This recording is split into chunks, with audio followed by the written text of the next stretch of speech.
अंदर की चुप्पी जब चीखने लगे और बाहर की भीड़ भी आपको सहारा ना दे पाए, तब समझ लीजिए कि कोई अदृश्य शक्ति आपको भीतर की ओर धकेल रही है। जीवन यूं ही नहीं हिलता। अस्तित्व बिना कारण आपकी नींव नहीं नहीं मिला, लेकिन जीवन ने उसे खाली समय दिया। वह पहली बार अपने बच्चों के साथ बैठा, पहली बार पत्नी की आंखों में थकान देखी, पहली बार उसे एहसास हुआ कि बाद वह पहले से अधिक स्थिर था। अंतर यह था, पहले उसके पास पैसा था, अब उसके पास समझ थी। समझिए तर्क। जब अहंकार बड़ा हो जाता है तो कृपा उसे तोड़ती है, क्योंकि अहंकार के साथ महादेव नहीं रहते, शून्यता के साथ रहते हैं। दूसरा संकेत भीतर से अचानक अकेलापन। पर यह अकेलापन पीड़ा का नहीं, जागरण का होता है। आप भीड़ में होते हैं और आपको लगता है कि आप कहीं और बुलाए जा रहे हैं। पुरानी आदतें फीकी लगने लगती हैं। गपशप, दिखावा, तुलना, सब हल्का लगता है। लोग कहते हैं आप बदल गए हैं। एक युवा था जिसे पार्टी और शोर पसंद था, हर सप्ताहांत बाहर मित्रों के बीच लोकप्रिय। पर एक घटना ने उसे हिला दिया। एक रात देर से लौटते समय उसने सड़क किनारे एक वृद्ध को ठंड में कांपते देखा। सब लोग गुजर गए, वह भी आगे बढ़ गया। पर कुछ कदम बाद भीतर से आवाज आई, रुकिए। वह लौटा। उस वृद्ध को घर नहीं ले जा सका, पर चाय पिलाई, कंबल दिया। उस रात पहली बार उसे नींद नहीं आई। उसे लगा, मैं इतने वर्षों से क्या कर रहा था। धीरे धीरे उसके मित्र बदले, उसकी प्राथमिकताएं बदली। उसे शांति मिलने लगी सेवा में। लोग बोले, तुम पहले जैसे नहीं रहे। और यही संकेत है। जब भीतर करुणा जागती है तो समझिए कि शिवत्व छू रहा है। महादेव का अर्थ है जो अंधकार को निगल जाए। जब आप दूसरों के दुख को देखकर पिघलने लगते हैं, तब भीतर का अंधकार कम होने लगता है।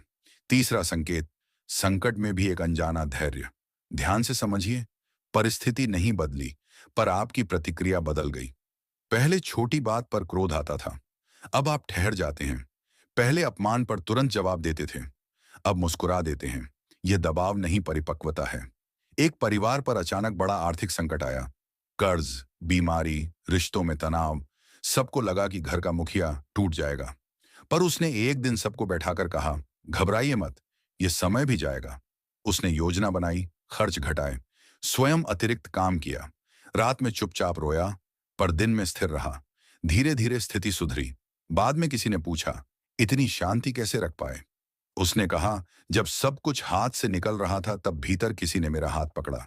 यह हाथ दिखाई नहीं देता, पर अनुभव होता है। यही संकेत है। समझिए इसका तर्क। जब महादेव साथ होते हैं तो वे समस्या नहीं हटाते, आपको समस्या से बड़ा बना देते हैं। यदि परीक्षा ही ना हो तो शक्ति कैसे प्रकट होगी? और चौथा संकेत तब जन्म लेता है जब बार बार जीवन आपको एक दिशा में धकेलता है। आप टालते हैं पर संदेश लौट आता है। कभी किसी संत के वचन में, कभी किसी स्वप्न में, कभी अचानक हुई घटना में। जैसे अस्तित्व कह रहा हो, अब जागिए। यह संकेत चमत्कार की तरह नहीं गिरते। यह धीरे धीरे आपके भीतर की मिट्टी को भिगोते हैं, ताकि नया बीज अंकुरित हो सके। याद रखिए, महादेव साथ होने का अर्थ यह नहीं कि पीड़ा नहीं होगी। अर्थ यह है कि पीड़ा व्यर्थ नहीं होगी। हर आघात आपको भीतर की गहराई में ले जाएगा। और अभी हमने केवल 3 संकेत छुए हैं। शेष संकेत और भी सूक्ष्म हैं, और उनसे जुड़ा एक गहरा प्रश्न भी है। यदि यह सब कृपा है, तो फिर आंसू क्यों? क्योंकि जब मन यह स्वीकार कर लेता है कि जीवन में जो घट रहा है वह अंधी दुर्घटना नहीं, बल्कि एक गहरी योजना का हिस्सा है, तब पीड़ा का अर्थ बदलने लगता है। आंसू शत्रु नहीं रह जाते, वे शुद्ध बन जाते हैं।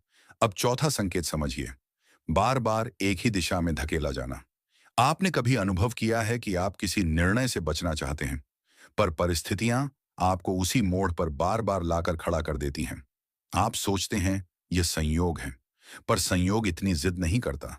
एक व्यक्ति वर्षों से एक ऐसे संबंध में था जो उसे भीतर से तोड़ रहा था। अपमान, उपेक्षा, मानसिक दबाव, सब कुछ सहता रहा, क्योंकि उसे डर था अकेले रह जाने का। हर बार जब वह अलग होने का सोचता, कोई ना कोई घटना उसे रोक देती। पर धीरे धीरे घटनाएं तीखी होने लगी, अपमान खुला होने लगा। एक दिन ऐसा आया जब उसके सामने 2 ही रास्ते थे, या तो पूरी तरह टूट जाना या साहस कर बाहर निकलना। उसने निर्णय लिया। शुरुआत कठिन थी, अकेलापन काटने दौड़ता था, पर कुछ महीनों बाद उसने महसूस किया कि उसका आत्मसम्मान लौट रहा है। वह फिर से मुस्कुराने लगा। तर्क समझिए। जब आप गलत स्थान पर अटके होते हैं तो महादेव आपको धक्का देते हैं, क्योंकि करुणा का अर्थ यह नहीं कि आपको सड़ने दिया जाए। कभी कभी करुणा कठोर रूप लेती है। बार बार एक ही पाठ मिलना संकेत है कि पाठ सीखा नहीं गया। पांचवा संकेत, भीतर करुणा और सत्य के प्रति निष्ठा का जागना, भले ही उससे आपका नुकसान क्यों ना हो। पहले आप सुविधा देखते थे, अब आप सत्य देखते हैं। पहले आप लाभ सोचते थे, अब आप न्याय सोचते हैं। यह बदलाव अचानक नहीं आता, यह भीतर के स्पर्श से आता है। एक युवक को कार्यालय में एक बड़ा अवसर मिला। शर्त केवल इतनी थी कि उसे एक गलत दस्तावेज पर हस्ताक्षर करने थे। सबने कहा, यह तो सामान्य बात है, आगे बढ़ो। वह रात भर सो नहीं पाया। भीतर एक बेचैनी थी।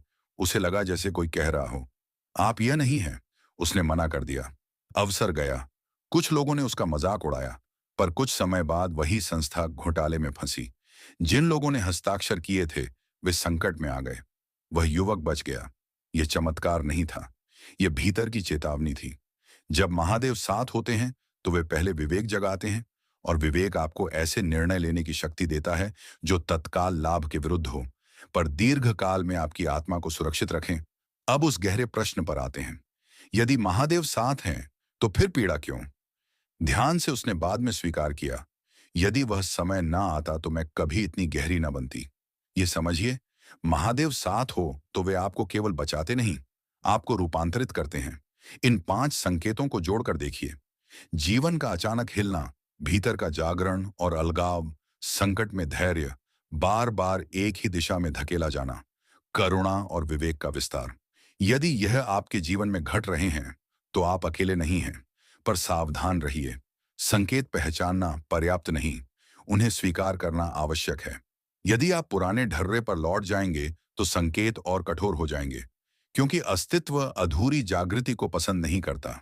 महादेव का साथ फूलों की सेज नहीं है, यह अग्नि का मार्ग है, पर जो इस अग्नि से गुजरता है वही निखरता है। और अब शेष है सबसे महत्वपूर्ण बात, इन संकेतों के साथ आपको क्या करना है, कैसे स्वयं को उस कृपा के योग्य बनाए रखना है, और वह अंतिम सत्य जो सबको जोड़ देता है, क्योंकि संकेतों को पहचान लेना आधा मार्ग है, पर उनके साथ चलना पूर्ण साधना है। यदि आपने अपने जीवन में वे 5 संकेत महसूस किए हैं, तो अब प्रश्न यह नहीं कि महादेव साथ हैं या नहीं, प्रश्न यह है कि आप उस साथ के योग्य बने रह पा रहे हैं या नहीं। ध्यान से समझिए। जब जीवन हिलता है, जब भीतर जागरण होता है, जब संकट में धैर्य आता है, जब बार बार दिशा बदलने को मजबूर किया जाता है, जब करुणा और विवेक का विस्तार होता है, तब अस्तित्व आपको नया बना रहा होता है। लेकिन नया बनने की प्रक्रिया में एक खतरा है। पुराना मन बार बार लौटता है। वह कहता है, अब सब ठीक है, अब फिर वही पुराना जीवन जी लो। यही वह क्षण है जहां अधिकांश लोग चूक जाते हैं। एक व्यक्ति था जिसने गहरे आध्यात्मिक अनुभव किए। कठिनाइयों के बाद उसे भीतर शांति मिली। कुछ समय तक वह नियमित ध्यान करता रहा, सेवा करता रहा, सत्य पर अड़िग रहा। जीवन सुधरने लगा, धन आया, सम्मान लौटा, और धीरे धीरे उसने सोचा, अब मैं संभल गया हूं। धीरे धीरे साधना कम हुई, सेवा रुकी, ध्यान छूटा, अहंकार फिर सिर उठाने लगा। कुछ वर्षों बाद वही व्यक्ति फिर से उसी खालीपन में गिरा जहां से वह उठा था। यह कथा हमें झकझोरती है।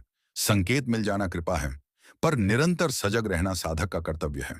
महादेव साथ हो तो वे आपको स्वतंत्र छोड़ते हैं। वे पकड़ कर नहीं रखते, क्योंकि शिवत्व का अर्थ बंधन नहीं, मुक्ति है। पर मुक्ति का अर्थ यह नहीं कि आप फिर अज्ञान चुन लें। तर्क सीधा है। यदि भीतर विवेक जागा है तो उसे पोषित कीजिए। यदि करुणा आई है तो उसे क्रिया में बदलिए। यदि धैर्य मिला है तो उसे अभ्यास से स्थायी बनाइए, वरना अनुभव केवल स्मृति बन जाएगा। अब एक गहरी बात, महादेव का साथ बाहर की घटना नहीं, भीतर की स्थिति है। जब आप सत्य के साथ खड़े होते हैं, तब आप उनके साथ